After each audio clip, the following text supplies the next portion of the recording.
श्री स्वामी समर्थ. जय जय स्वामी समर्थ. नमस्कार मित्र आणि मैत्रिणींनो, पुन्हा एकदा माझ्या नवीन व्हिडिओमध्ये तुमचं सर्वांचं मनापासून स्वागत करते. तर आपण आजच्या व्हिडिओमध्ये महाराष्ट्र इमारत व इतर बांधकाम कामगार योजनेतर्फे जी काही अपडेट्स आलेली आहे त्याच्याबद्दलची माहिती आजच्या व्हिडिओमध्ये जाणून घेणार आहोत.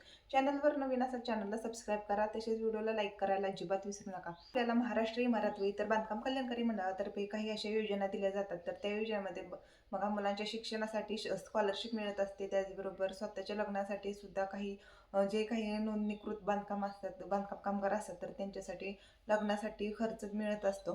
तर शिष्यवृत्तीमध्ये म्हणलं तर बघा, 10वी 11वीची त्याचबरोबर 12वीची मुलांना 10 ते 20,000 रुपये हे वार्षिक अनुदान हे आपल्याला मिळत असतं. त्याचबरोबर बघा, जे रजिस्टर बांधकाम कामगार आहेत तर त्यांच्यासाठी जी अपडेट्स असणार आहे बघा, जे स्वतःचं लग्न होणार आहे तर स्वतःच्या लग्नासाठी जे काही अनुदान असणार आहे, वार्षिक अनुदान म्हटलं तर 30,000 रुपये स्वखर्च लग्नासाठी लागत असतात. त्यासाठी नोंदणी जी आहे लग्नाची तर ती असावी लागत असते.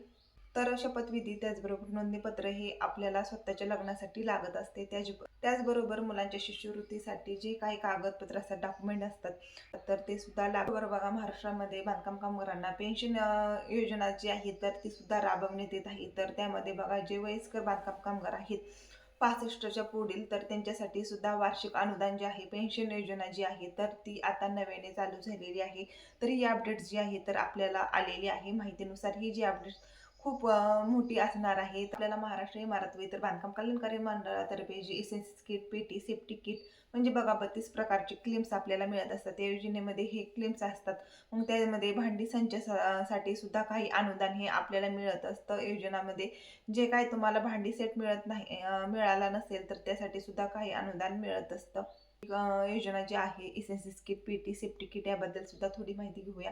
तर जी भांडी सेट एसएनसी किट आणि पेटी आता सध्या शिबिर चालू आहे 15 मार्च ते 20 मार्च 2026. तर याच्यामध्ये जे शिबिर तुम्ही निवडलेलं असेल तर तिथे बघा, काही बांधकाम कामगारांनी प्रश्न विचारलेले आहेत की ताई, आपल्याला कोणकोणते डॉक्युमेंट्स लागतात. तर त्याच्यामध्ये आधार कार्ड आहे, बँक पासबुक असेल, त्याचबरोबर जे बांधकाम योजनेची कार्ड असेल तर ते सुद्धा लागत, बरोबर लेबर पावती आणि रेशन कार्ड किंवा ई कार्ड. तर ह्या ज्या 5 गोष्टी असतात तर ह्या तुम्हाला सोबत घेऊन जायच्या आहेत, किंवा मग तुम्ही झेरॉक्स घेऊन गेला तरी सुद्धा चालेल. पण स्वतःचं आधार कार्ड आणि रेशन कार्ड हे तुम्हाला घेऊन जावंच लागणार आहे. कामगारांचा प्रश्न आलेला आहे की ताई, अटल घरकुल योजना बांधकाम कामगारांना ही योजनेची बद्दल काही माहिती द्या. तर ही कामगाराची योजना जी आहे तर सध्या चालू आहे. फॉर्म आहे तर हा ऑनलाईन आपल्याला भरावा लागत असतो. आपल्याला वार्षिक रजिस्ट्रेशन जे आहे तर ते तुम्ही नक्कीच नोंदणीकृत बांधकाम कामगार आहात तर ही माहिती जी आहे तर आपल्याला वार्षिक रजिस्ट्रेशन करावं लागत असतं वर्षानुवर्ष. बघा, हे वर्ष गेलं की दुसऱ्या वर्षी आपल्याला रजिस्टर हे करावं लागत असतं.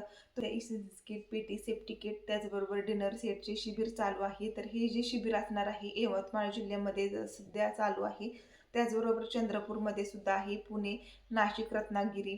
तर ह्या जिल्ह्यांमध्ये तर 15 ते 20 मार्च या तारखेपर्यंत शिबिर हे या जिल्ह्यामध्ये चालू आहे. ही जी अपडेट्स आहे आजची महत्त्वाची आहे. बघा, या योजनेमार्फत जे काही एजंट लोक असतात बघा, ही आपली योजना जी आहे बांधकाम कामगारापर्यंत पोहोचवण्यासाठी खूप असे पैसे घेतात. तर ही योजनेची जी कामकाज असतात तर हे आपण स्वतः मोबाईलवरती सुद्धा करू शकतो. तर याची जी लिंक असते तर बघा, बांधकाम कामगार योजनेची, तर ही आपल्याला गुगलवरती सर्च करून तिथे आपल्याला ऑनलाईन जे कागदपत्र असतात सबमिट करावं लागत असतात. 32 क्लेमपैकी आपल्याला जे क्लेम्स मिळालेले आहेत त्याबद्दल नोंदणीकृत बांधकाम कामगारांसाठी अतिशय महत्त्वाची बातमी असणार आहे. तुमच्या मुलांच्या शिक्षणासाठी शिष्यवृत्ती मिळत आहे. पेन्शन योजना जी आहे ही सुरू होण्याची शक्यता सुद्धा अपडेट्स आपल्याला आलेली आहे. किट असेल, डिनर सेट असेल, या योजनेमार्फत आपल्याला जे 32 क्लेम मिळत असतात तर त्यामधूनच जे काही आपल्याला आपण नोंदणीकृत बांधकाम कामगार असेल तर मग आपल्या मुलांच्या शिक्षणासाठी शिष्यवृत्ती मिळत असते. अनेक योजना, 32 योजना ज्या आहेत, तर याबद्दल जर तुम्हाला अजून काही माहिती जाणून घ्यायची असेल तर नक्कीच माझ्या चॅनलला लाईक करा, शेअर करा आणि असेच माहितीपूर्ण व्हिडिओ पाहण्यासाठी हा व्हिडिओ लाईक करा आणि जास्तीत जास्त लोकांपर्यंत शेअर करा. धन्यवाद.